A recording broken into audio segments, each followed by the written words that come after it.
Welcome दोस्तों to my YouTube channel. तो आज मैं सीमा आप सबको यूपीएससी के सिलेबस को कैसे कंप्लीट करना है उसका पार्ट 2 वीडियो लेके आई हूँ। यानी कि हमने समझ लिया कि हमें सबसे पहले क्या कंप्लीट करनी है, एनसीईआरटीज़ कवर करनी है।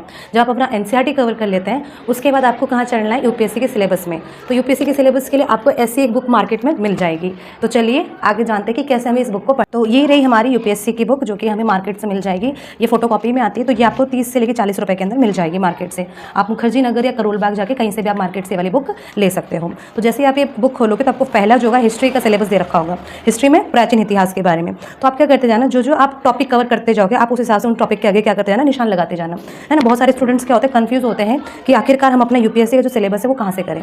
इसमें अगला जो टॉपिक है वो आपका आधुनिक भारत करके है, ठीक है। इससे पहले आपका मध्यकालीन भारत है। ऐसे करके इसमें क्या है, बहुत ही अच्छे से टॉपिक वाइज डिवाइड करे हुए हैं। जैसे मैंने इसमें से ये टॉपिक कर लिया तो मैंने इसके आगे राइट का साइन लगा दिया, और जो टॉपिक आपका पेंडिंग है उसके आगे एक अलग साइन बना। जैसे मैंने यहाँ पे गोला गोला बनाया ताकि मेरे माइंड में रहे कि हाँ ये टॉपिक जो है मेरा भी पेंडिंग है, ठीक है। जैसे इसमें से मैंने कभी तो कुछ नहीं किया तो मैंने इसके आगे नथिंग लिख दिया, ठीक है। तो ऐसे करके आप अपना लीजिए और आप अपने सिलेबस को इस हिसाब से करिए। जैसे अब हम ज्योग्राफी में चलते हैं, तो ज्योग्राफी में जब हम जो आपका हो जाए उस पर टिक लगाते चलिए और सिलेबस को करते चलिए। तो ऐसे करके आपको पढ़ना है अपना यूपीएससी का जो भी सिलेबस होता है। जैसे इसमें भारत का भौतिक भूगोल के ऊपर भी इतने अच्छे से, मतलब बहुत अच्छे से इसमें टॉपिक वाइज जो यूपीएससी का सिलेबस दे रखा है जो कि आपको करना है। अगर आप इस हिसाब से अगर आप अपना सिलेबस को कवर करेंगे सेल्फ स्टडी के थ्रू तो आपका डेफिनेटली सिलेक्शन होगा ही होगा। और एक बात कि there is no one else who can do your things, है ना। आप खुद ही अपना काम करोगे, आपके बदले कोई और नहीं कर सकता। अगर आप पूरी तरीके से टीचर्स के ऊपर, मेंटोर के ऊपर या फिर नोट्स के ऊपर ही निर्भर रहोगे तो उससे काम नहीं बनने वाला। आपको खुद के लिए खुद लड़ना होगा, खुद ही मेहनत करनी होगी। तो आपको ऐसे करके यूपीएससी के सिलेबस को समझने के लिए आपको अपने लिए ये बुक्स लेना होगा, ठीक है। जैसे आप मोटिवेट होते हो, जैसे मैं कभी कभार जब मोटिवेट होती हूँ तो मैं भी लिख देती हूँ। जैसे कई बार होता है ना, हम स्लीपी फील करते हैं। तो जैसे मैं एक दिन स्लीपी फील कर रही थी तो मैंने उस दिन ये लिखा था, today I am feeling very sleepy, ठीक है। तो फिर मैंने खुद को मोटिवेट करने के लिए इसी में लिख दिया, सपना वो सच नहीं होता जिसे हम सोते हुए देखते हैं, सपने वो सच होते हैं जो हमें सोने न देते, है ना। ये किसने कहा था, एपीजे अब्दुल कलाम जी ने कहा था, है ना। तो ऐसे ही करके जब भी आप डिमोटिवेट फील करो या स्लीपी फील करो तो ऐसे ही करके कहीं ना कहीं अपने आप को मोटिवेट करने के लिए चीज़ों को लिखे करो। इससे क्या रहेगा, आप एक तरफ से मोटिवेट रहोगे चीज़ों को लेकर। तो इसमें हर चीज़ का, जैसे इकोनॉमिक्स का सिलेबस है, इसमें आपको सारे सिलेबस के जो मेन टॉपिक्स हैं जो कि यूपीएससी कहते हैं ना, यूपीएससी ऐसा एक टॉपिक है पता नहीं अंडर द अब कुछ भी आ सकता है, पूरा अंडर द स्काई जो कुछ है सब यूपीएससी में आता है, ऐसा लोग कहते हैं। तो ये जो बुक है इसमें 73 पेजेस की बुक होती है। इसमें मतलब एक तरफ से यूपीएससी के जितने भी टॉपिक्स हैं सबको अच्छे से कवर किया हुआ है।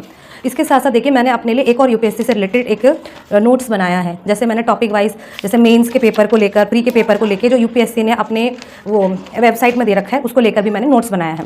तो ये जो हम देख रहे हैं इतना सा, ये सिर्फ हमारा प्रीलिम्स का टॉपिक है ना, जो कि यूपीएससी में, और इसमें भी देखिए जो हाईलाइट कर रखा है मैंने उन टॉपिक्स को जो कि ज़्यादा इंपॉर्टेंट है हमारे लिए, ठीक है। तो ऐसे करके आपको क्या करना है अपने लिए, यूपीएससी के लिए अपने लिए सबसे पहले क्या करना है, सिलेबस की प्लानिंग करनी है। देखिए हम अगर किसी भी युद्ध में या लड़ाई में जाते हैं तो बिना युद्ध की पहले से प्रिपरेशन करें, प्लानिंग करें हम युद्ध कैसे लड़े, है ना।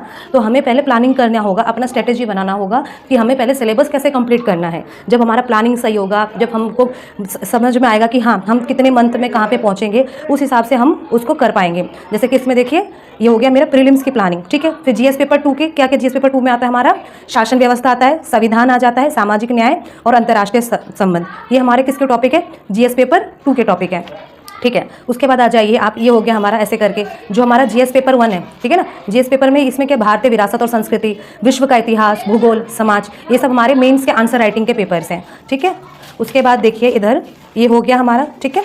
अब ये हो गया हमारा जो हमारा जीएस पेपर 4 है, ठीक है। उसका जो जीएस 3 है पेपर 4 का, ये हो गया प्रौद्योगिकी, आर्थिक विकास, जैव विविधता, पर्यावरण, सुरक्षा, आपदा प्रबंधन। तो ऐसा करके आप क्या बनाइए, अपना एक सिलेबस बनाइए, उसमें से देखकर देखिए मेहनत तो आपको खुद ही करनी होगी, है ना। आपके बदले कोई और मेहनत नहीं कर सकता। और सिर्फ दूसरों के नोट्स से, दूसरों के लेक्चर्स से अगर कोई यूपीएससी जैसा मुझे नहीं लगता कोई भी कवर कर सकता है। आपने जितने भी टॉपर्स के वीडियो देखे होंगे तो टॉपर्स यही कहते हैं कि हमने खुद ही जो सिलेबस में एक एक वर्ड था, हमने एक एक वर्ड की मीनिंग को अच्छे से समझा, उसके ऊपर अच्छे से स्टडी किया।